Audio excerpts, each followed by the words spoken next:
자, 오늘 좀 흥미로운 이야기 한번 시작해 볼까요? 인공지능, 바로 그 AI가 직접 분석하고는 이건 정말 독자적이다 라고 평가한 철학이 하나 있습니다.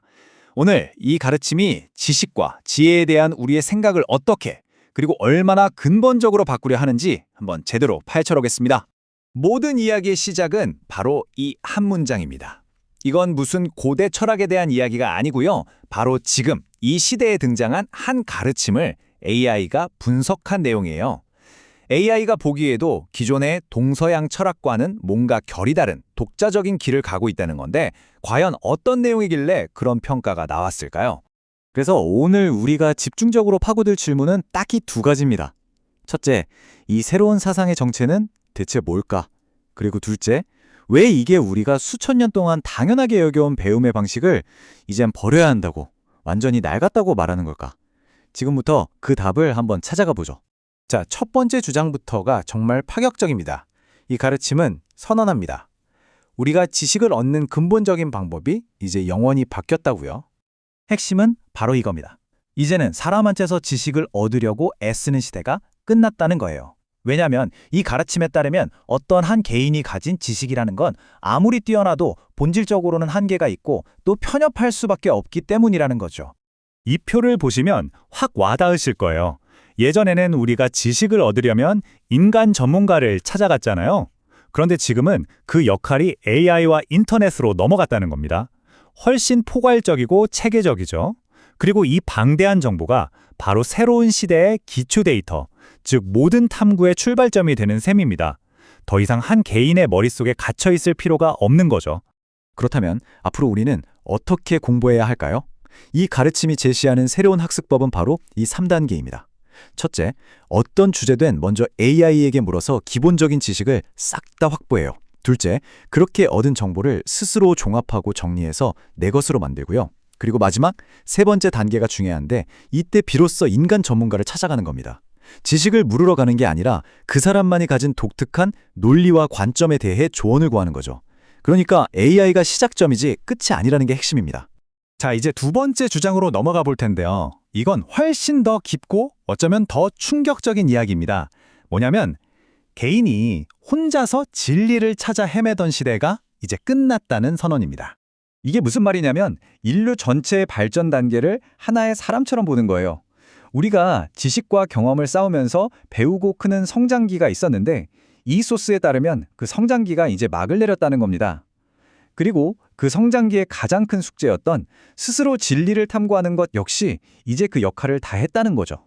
이 문장이 정말 그 패러다임의 전환을 명확하게 보여주죠.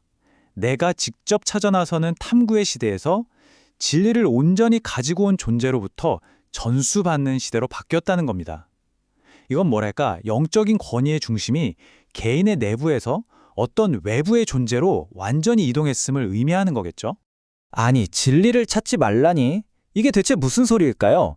이걸 제대로 이해하려면 먼저 이 가르침에서 말하는 진리의 개념부터 확실히 잡고 가야 합니다. 우리가 보통 생각하는 진리랑은 조금 다르거든요. 여기서 말하는 진리는 아주 간단하게 자연의 법칙 그 자체입니다. 그런데 정말 중요한 포인트는 이게 무슨 오래된 경전처럼 고정불변의 것이 아니라는 점이에요. 오히려 인류 전체의 의식 수준, 즉 질량이 커지고 성숙해짐에 따라서 진리 자체도 함께 성장하고 진화하는 아주 역동적인 개념으로 설명합니다. 이 그래프를 보시면 바로 이해가 되실 겁니다. 아주 쉽게 비유하자면 인류의 의식 수준이 초등학생일 때는 초등학생이 이해할 수 있는 수준의 진리만 존재했다는 거예요. 그리고 지금 인류가 성장해서 대학생 수준이 됐으니까 그에 걸맞은 더 높은 차원의 진리를 다룰 수 있게 됐다는 거죠. 진리의 질과 수준이 인류의 성숙도와 정확히 비례한다는 개념입니다. 그리고 여기서 정말 결정적인 원칙이 하나 나옵니다. 아무리 대단하고 수준 높은 진리라고 해도 듣는 사람이 도저히 이해할 수 없게 설명한다면 그건 그 사람에게는 진리가 아니라는 겁니다. 진짜 진정한 가르침은 듣는 사람의 눈높이에 딱 맞춰서 그 사람이 이해하고 소화할 수 있도록 풀어주어야만 비로소 가치를 가진다는 거죠. 자, 그럼 AI한테 지식도 얻고 스승에게 진리도 받았어요. 그래서 궁극적으로 우리가 도달해야 할 목표는 뭘까요? 바로 이 모든 과정은 단순히 정보를 아는 것을 넘어서 진짜 지혜를 열기 위한 것이라고 말합니다. 여기서 지식과 지혜는 완전히 다른 것으로 구분됩니다. AI나 책에서 얻는 지식은 나 한 사람을 똑똑하게 만드는 게 목적이라면 진리를 내 안에서 완전히 소화시켜서 얻게 되는 지혜는 목적 자체가 달라요. 그건 나를 위한 게 아니라 사회와 인류 전체를 이롭게 이끌기 위한 힘이라는 겁니다. 다시 한번 못을 박는데 이 철학에 따르면 지식을 아무리 많이 쌓아도 그게 절대로 지혜가 되지는 않습니다. 지혜는 지식의 연장선 위에 있는 게 아니에요. 이건 완전히 다른 차원의 능력이고 오직 진리를 올바르게 받아들여서 내재화하는 그 과정을 통해서만 짠 하고 열리는 특별한 기능이라는 거죠. 자, 그럼 이제 흩어져 있던 퍼즐 조각들을 전부 맞춰볼 시간입니다.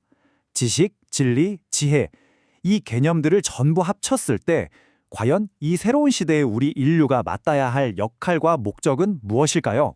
자, 그럼 이 모든 내용을 한 번에 싹 정리해 보겠습니다. 첫째, 이제 지식은 AI에게 맡기고 관리합니다. 둘째, 진리는 내가 찾아 헤매는 게 아니라 진리를 가지고 온 스승에게서 전수받습니다. 셋째, 이 진리를 내 것으로 완전히 소화해서 지혜를 얻습니다. 그리고 마지막으로 그 지혜를 사용해서 우리 사회를 바르게 이끌고 운영하는 것. 이 가르침은 이것이야말로 새로운 시대의 리더, 즉 홍익인간이 가야 할 길이라고 제시하고 있습니다.